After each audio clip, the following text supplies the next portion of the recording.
A committed socialist, we're looking forward to her being a great Labour MP for Kent Town and Peacehaven, and we're delighted to have her speaking to us here tonight. Nancy Platts.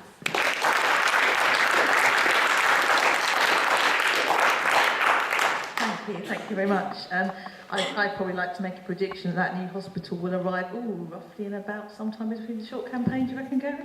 Can I just say thank you for inviting me along, and a thank you again to Claire for including me in the lineup. I'm very proud to stand as a candidate and be supported by the trade union movement. My work in life has been pretty much devoted to working in the public sector and the voluntary sector, tackling poverty, disadvantage, health inequalities, and so on. And I've worked in charities like Breakthrough Breast Cancer, Asthma UK and Diabetes UK, and I worked with a number of those actually on the Health and Social Care Bill, trying to manage some of the damage that it was going to cause.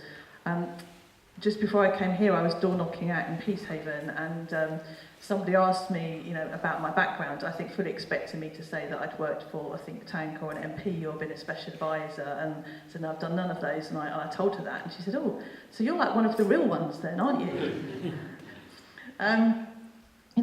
Part of the reason that I passionately believe in the NHS and that it should be free at the point of use comes a bit like Ian from personal experience, really, in that as a kid I spent quite a lot of time in and out of hospitals visiting my dad, because he always seemed to be in and out of hospital.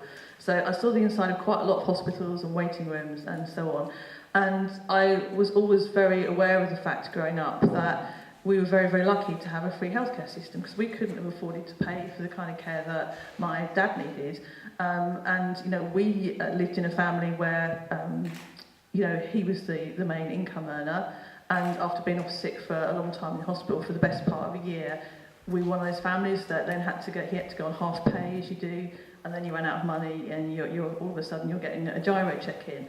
And I recognised how incredibly difficult it would be if people did have to pay for the NHS. And I'm going to come on to that in a minute. I wanted to start by saying a big thank you to everyone here who works in the NHS for their commitment and their dedication. I'm conscious, and it was pointed out to me before when I did a speech, that I had a good old rant about what was going wrong with Matthew Kershaw and everything else, but didn't actually say thank you to everyone who worked in the NHS. But we do recognise what an amazing job you do in hospitals and in communities.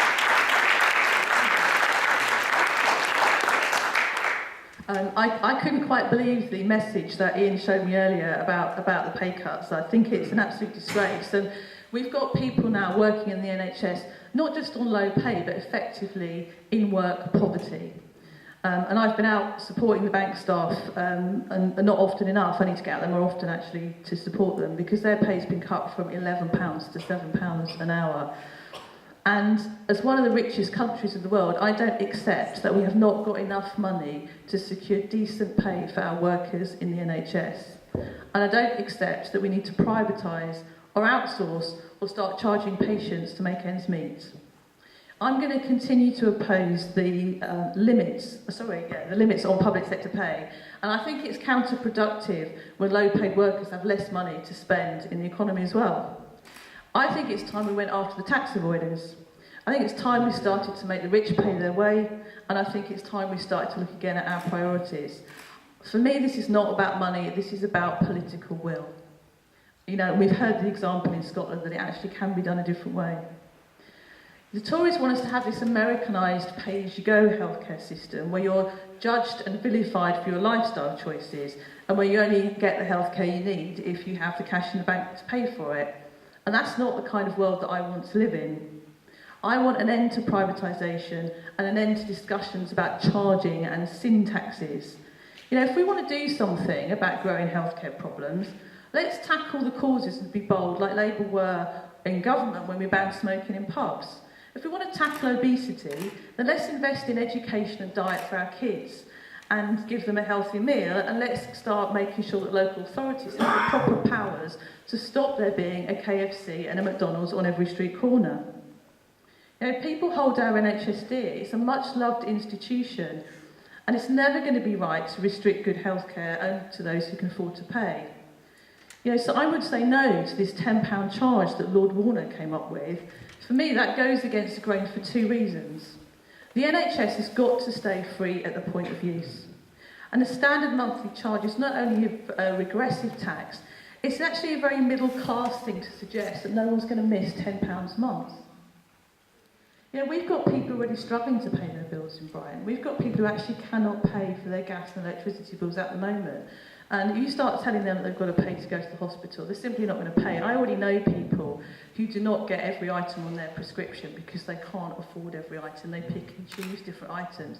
And I had long conversations with people when I worked at Asthma UK about how it wasn't good for them to decide which bits of their medication they took. And they said they simply can't afford it because they're not a medical condition where they get free prescriptions. Yeah, I'm meeting families on the doorstep who are at breaking point over this, and the thought of charging any more, I think, as was said, it's not going to appeal to the core people that would vote for Labour, and we should be going out to them and saying that we're going to defend the NHS.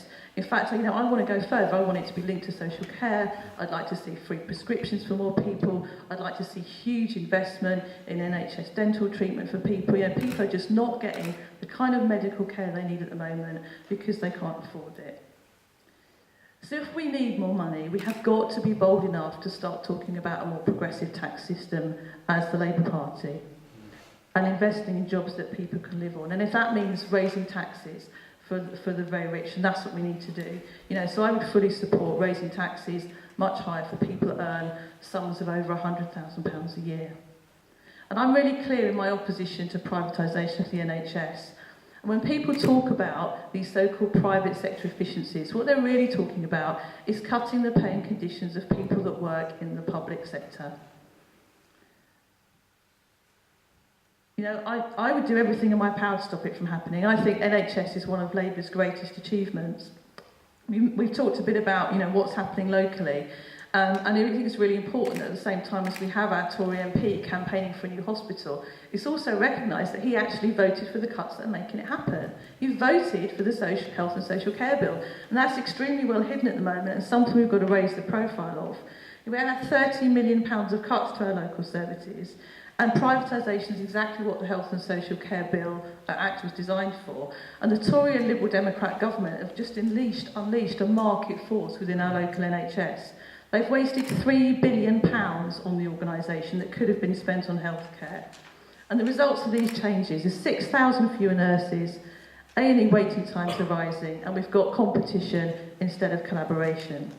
Now, the Labour Party has pledged to repeal the Health and Social Care Act. But let's not forget also that was backed up by the Liberal Democrats, and they're not very often talked about in this. But they cheated the people that voted for them. They pretended somehow they can limit the damage, but we don't want damage limitation. We want to save the NHS. And if I'm elected to Parliament, you've got my assurance that I will do everything in my power to make sure, first of all, that promise is kept, that we repeal the Health and Social Care Act, and that I will also fight for all services, every single NHS service, to be returned to the public sector. And like Mick said earlier, we've got to stand united to save the NHS and campaign against the cuts and privatisation. We've got to fight for what we believe in, and we should never give up. And I think that if we stand united, we can win. Thank you.